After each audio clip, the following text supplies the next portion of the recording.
Hey guys, it's your girl Anna, and today I'll be doing a review of VDL's Lumilayer primer. So just in case you don't know what a primer is, it's meant to be applied before you apply a foundation or your BB cream, CC cream, or your concealer or whatever. So this is pretty much the first step before applying anything else on your face. Pretty much this primer claims to give you a voluminous face injected with light. It contains violet Lumilayer pigments, which are meant to reflect the light when you apply it on your face, and so it makes your face appear brighter, healthier, cleaner and clearer. First up, in terms of packaging, what I love the most about this is that it is a glass bottle, so it looks more fancy, but mainly it has a pump, so you can actually control the amount that you want to use every time.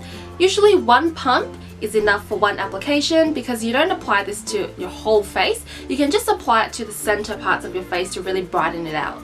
In terms of smell, this product does have a bit of a fragrance. It smells like clean bed sheets or clean stuff. I guess that's a plus, but if you're sensitive to smell, then do keep that in mind. This product comes out white looking, so let me just take out some in my hand right now. So it looks like that. It is like a white cream. The consistency isn't very watery, nor is it very solid or creamy. It's a bit like cream, but a bit more watered down version of a cream. So if I just spread it out right now, it absorbs into the skin pretty fast. That's what it looks like afterwards. It looks brighter instantly.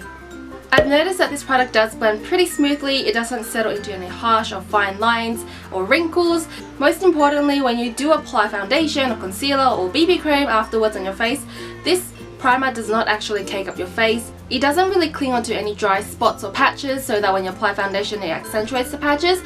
Rather, it's just more of a brightening kind of primer. On that note, this primer doesn't minimize any pores or minimize redness or anything like that. This primer is meant to illuminate your face, mainly the center points. So I would highly recommend you to purchase this powder if you want to get more glowy skin. If you're going to use a matte foundation after using this primer like I do, I use the Revlon Color Stay foundation. As you guys know, I've been using that for years now. I would recommend you to not apply foundation to your whole face, mainly because it does kind of cover up the shininess from this primer. What I do recommend is if you're trying to achieve a dewy, glowy skin look, mix this primer with your foundation in a 1:1 ratio, and that kind of changes the consistency of the foundation itself. It makes it look a bit more dewy and glowy.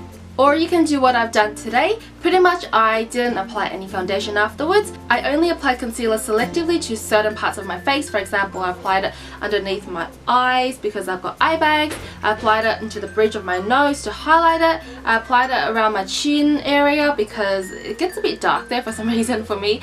And I applied a little bit to my forehead because it's a bit red. So as you can see, my skin now is not completely matte. It actually has a little bit of a glow to it. It's not too obvious. On the downside of this primer is that it can look a little bit greasy because it does look more shiny in certain areas where you apply it. It doesn't make you look like a grease ball pretty much. It actually makes you look shiny, radiant and a bit dewy. If you have really oily skin, then I wouldn't really recommend this primer for you because it doesn't have very mattifying effects. It's just mainly to brighten up and give you a glow that does have a bit of a shimmer because it does contain pigments and it might make you look a little bit oily. If you do have dry skin, then this primer will still be suitable for you because it will make your skin look more dewy, hydrated, as well as it doesn't cling onto any dry patches. So if you have a lot of dry patches, I highly recommend you to actually exfoliate before you apply any makeup on to really avoid any patchiness on your makeup.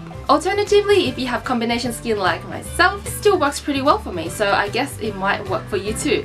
So I will give this product a 4 out of 5 rating because it pretty much does give you that pretty glow, which is the entire purpose of the product, and it doesn't cling onto any fine lines, dry patches or anything when you apply foundation on afterwards. That was the end of my review. If you enjoyed this video and found it helpful, please give it a thumbs up so I know myself. Comment down below any questions, any comments that you would like to say, and I'll see you in my next video. Oh, by the way, if you haven't checked out my recent video, I'll link it up here. Pretty much it's like a story version of a makeup tutorial for first dates. It really emphasizes on a healthy, innocent glow, and I do use this product in that makeup tutorial. I experimented with different editing, lighting and music and voiceover and everything in that video, so I really did put much more effort in that video than in my previous videos, so I really do hope you guys do check it out right now. Also, if you didn't know, I will be traveling to Seoul in Korea in December, and I'll be vlogging my whole experience there, which also means that I'll be having a haul video afterwards when I do get back because I will be